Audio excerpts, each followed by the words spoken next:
चाचा जी बहुत बहुत स्वागत है हमारे चैनल में आपका। धन्यवाद है जी मैं आपको स्वागत करता हूँ, सम्मान करता हूँ। जी, जिस प्रकार आपने समाज को, मैंने सुना अपने बाप दादाओं से, आज मैं जब घर पे अपने जब निकला घर से, मैंने कहा चैतुराम सुमन जी का इंटरव्यू लेने जा रहा हूँ।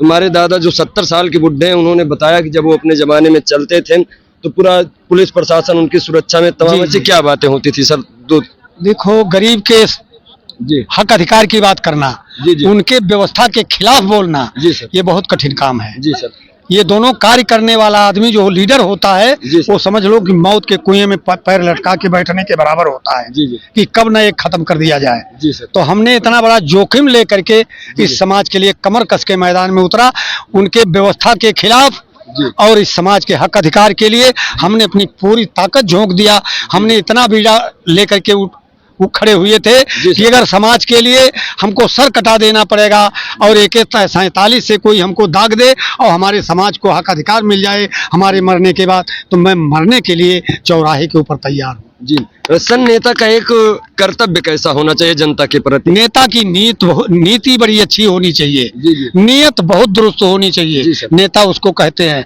आजकल नेता है नहीं, आजकल सामाजिक दलाल हैं। समाज को बेच रहे हैं, समाज को दलालों के हवाले करके माला माल हो रहे हैं। जी सर, वो अपनी रोजी चला रहे हैं। साथियों, मैं आप लोग से बताना चाहता हूँ, संगठन चलाने के लिए, पार्टी चलाने के लिए कार्यकर्ता की जरूरत पड़ती है और दुकान चलाने के लिए दलाल की जरूरत पड़ती है।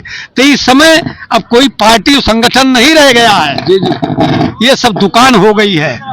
इनको इकट्ठा करो और विपक्ष के हवाले कर दो और कहीं से टिकट लेके इलेक्शन लड़के माला माल बन जाओ। सर, यही हमारे समाज के साथ हो रहा है। सर, बाबा साहब ने कहा था सर, किसी भी समाज को बेवकूफ बनाया जा सकता है, जी, लेकिन बेवकूफ बना के ज्यादा दिन तक रखा नहीं जा सकता है।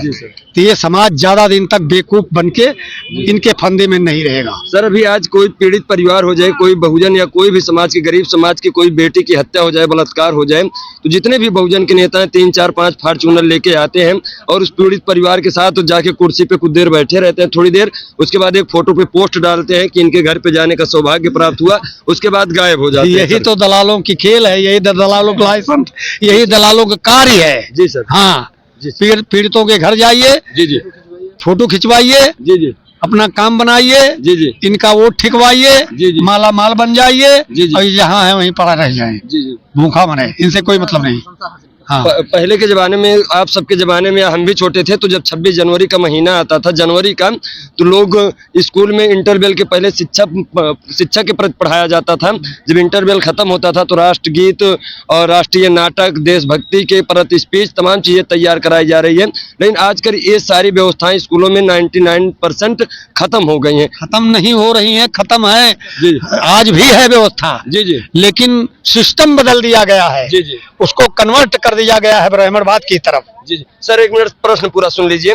तो हम लोग के जमाने में गाया जाता था कि हर कर्म अपना करेंगे, ऐ वतन तेरे लिए दिल दिया है जान भी देंगे, ऐ वतन तेरे लिए। अब गाना गाया जा रहा है चांपे बाटन ढेर जनिक पड़ी व पीछे 112, और ऐसे ऐसे गीत गाए जा रहे हैं, रंगदारी गीत गाए जा रहे हैं, समाज में रंगदार पैदा किया जा रहा है, अश्लील। इस पे क्या कहेंगे सर? आज तक हमने वतन की लड़ाई लड़ा। जी सर, हमने अपने अधिकार की लड़ाई नहीं लड़ा। जी, वतन की लड़ाई लड़ने से काम चलने वाला नहीं है। वतन बहुत बढ़िया हो, मकान बहुत अच्छा हो, AC लगा हो और भोजन की व्यवस्था न हो तो कैसा लगेगा आपको? दुनिया में सबसे बड़ी समस्या भूख है।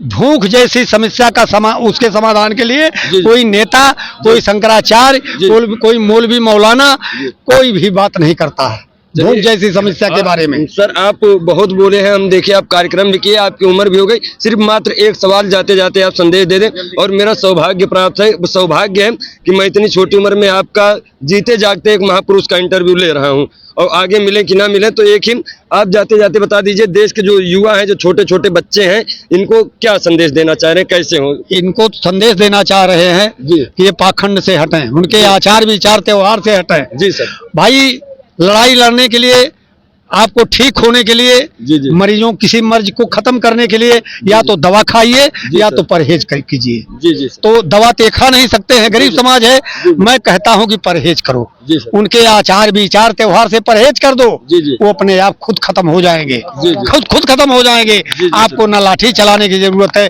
न झगड़ा करने की जरूरत है, न मार करने की जरूरत है, सिर्फ परहेज कर दीजिए, उनसे सारा काम ठीक हो जाएगा। जी जी। तो जी बस सर, बहुत बहुत धन्यवाद हमारे चैनल पे आप लाख इतना लाख समय शुक्र दिए। है और धन्यवाद करता हूँ आप जैसे पत्रकारों का। आप लोग उगते सूरज की तरह समाज को रोशनी देने का काम करें, समाज को आगे बढ़ाने का काम करें। हम लाख लाख शुक्रगुजार हैं आप तो लोग। देख सकते हैं जीते जी हमारे साथ महापुरुष अगर कहा जाए तो बहुजन के ये महापुरुष चैतुराम सुमन जी थे, जिन्होंने अभी मैंने इनके कार्यक्रम में सुना कि काफी तमाम संघर्ष इन्होंने झेले हैं अपने जीवन में। इनको कई बार इनके ऊपर हमलाएं भी हुई हैं और आप देखेंगे तो कहीं ना कहीं इनके साथ बहुत ज्यादती की गई, फिर भी ये पीछे नहीं हटे। उसीलिए हम अपने पत्रकार बंधुओं को भी कहना चाहते हैं, जब गरीब से गरीब व्यक्तियों के साथ हत्या होता है, बलात्कार होता है, उत्पीड़न होता है, तो आप लोग दलाली छोड़कर, जो जाके नेताओं की आप लोग दलाली करते हैं, उनको छोड़ के आप गरीब की आवाज उठाने का काम करें, क्योंकि अब चैतुराम सुमन गाने नहीं आएंगे। धन्यवाद।